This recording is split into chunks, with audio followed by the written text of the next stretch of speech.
Tiga cara decluttering yang bisa membuat kita lebih hemat uang.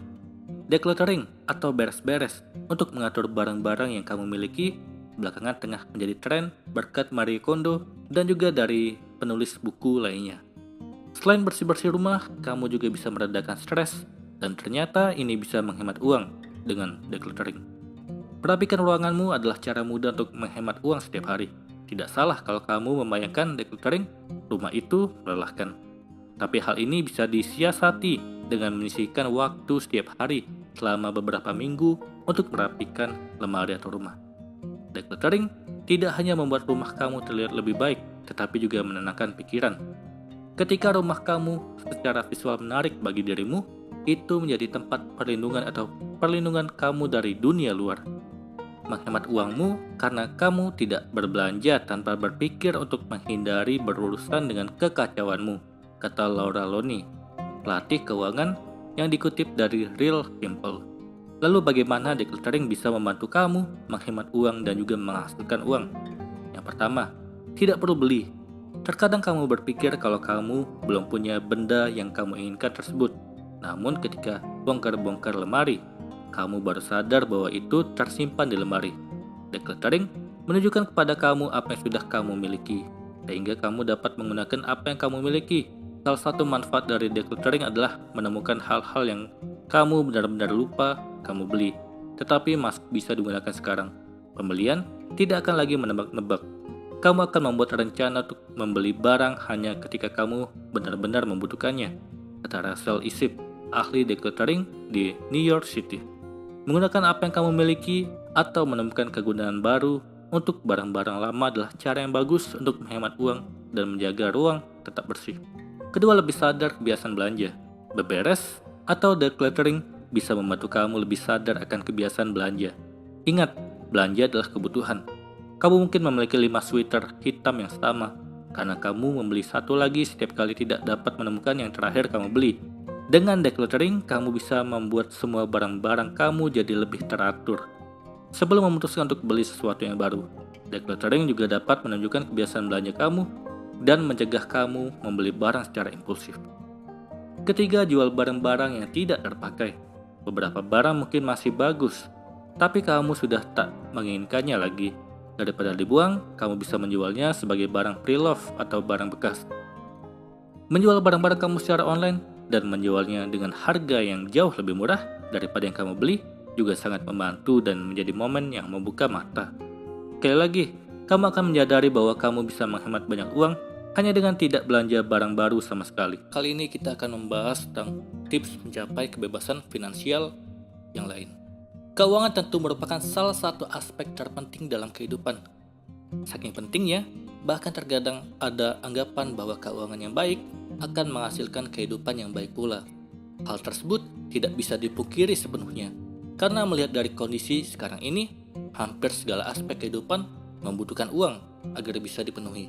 Karena itu, orang berebut untuk mendapatkan pekerjaan yang baik agar mampu memenuhi kebutuhannya secara finansial.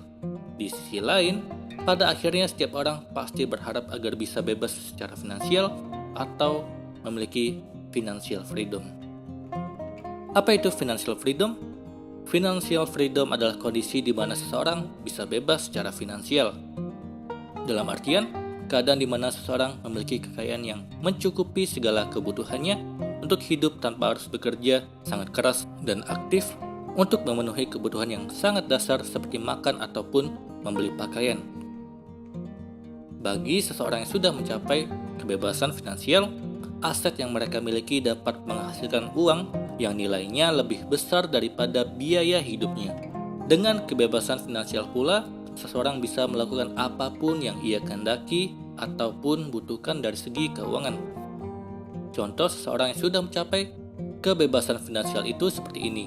Kalau total pengeluarannya dalam sebulan menembus angka 5 juta, sedangkan ia mampu menghasilkan 17 juta dari asetnya seperti bisnis atau investasi dan mendapatkan penghasilan dari gajinya sebesar 7 juta, maka total pendapatannya dalam sebulan adalah 24 juta.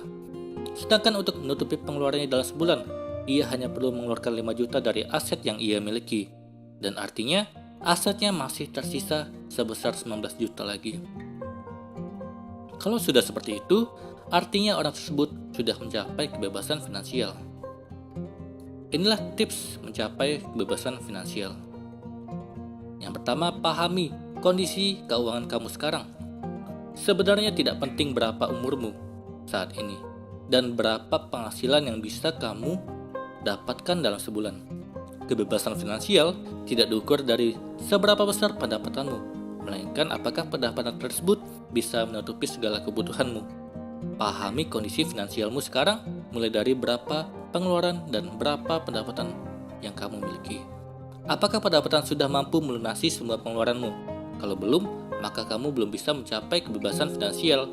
Di sisi lain, kamu harus bisa menghitung berapa besar yang masih harus terpenuhi dalam sebulan agar pendapatan bisa lebih besar jumlahnya dibanding pengeluaran.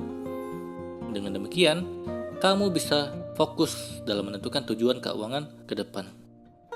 Kedua, tentukan tujuan keuangan.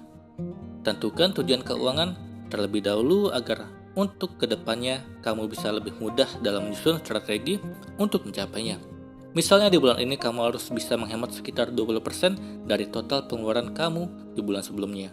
Kemudian dalam beberapa bulan ke depan, kamu harus bisa menambah sebesar 40% pendapatan dari pendapatan kamu saat ini. Kamu kemudian dapat menyusun strategi apa yang tepat dan cocok bagi kamu untuk memenuhi tujuan-tujuan tersebut. Sama seperti ketika kamu traveling, kamu harus menyusun barang-barang apa yang dibawa sebelum benar-benar pergi. Ketiga, cari sumber pendapatan lain. Menciptakan aset yang mampu menghasilkan pendapatan tentu menjadi salah satu langkah penting untuk mencapai kebebasan finansial. Setelah kamu menciptakan aset tersebut, biarlah pendapatan dari aset itu yang menutup segala pengeluaran atau kebutuhanmu. Keempat, investasi. Uang yang kamu miliki saat ini tidak akan pernah sama lagi nilainya pada 5 tahun ke depan. Hal itu terjadi karena adanya inflasi. Kalau kamu menyimpan uang di bank, nilainya akan terus tergerus, entah itu karena potongan pajak, biaya administrasi, hingga inflasi. Namun kalau kamu menginvestasikan uangmu, uang tersebut seiring waktu akan terus bertambah nilainya. Oleh karena itu, jangan pernah membiarkan uang kamu diam dalam tabungan. Pilihlah instrumen investasi yang cocok dan tepat bagimu, seperti investasi emas, saham, properti, hingga investasi online peer-to-peer lending. Setiap instrumen tentunya memiliki resiko. Oleh karena itu, pelajarilah cara kerja dan risiko masing-masing instrumen investasi sebelum memulai. Kelima, lunasi segala hutang. Kalau kamu memiliki tagihan ataupun hutang yang masih berjalan, upayakan untuk melunasinya kapanpun kamu memiliki uang yang cukup nominalnya. Pendapatan dari aset yang kamu miliki saat ini paling tidak harus bisa menutupi segala utang yang masih ada, sehingga kebebasan finansial bisa terwujud. Itulah tadi tips mencapai kebebasan finansial. Semoga ini bermanfaat. Sekian dan terima kasih.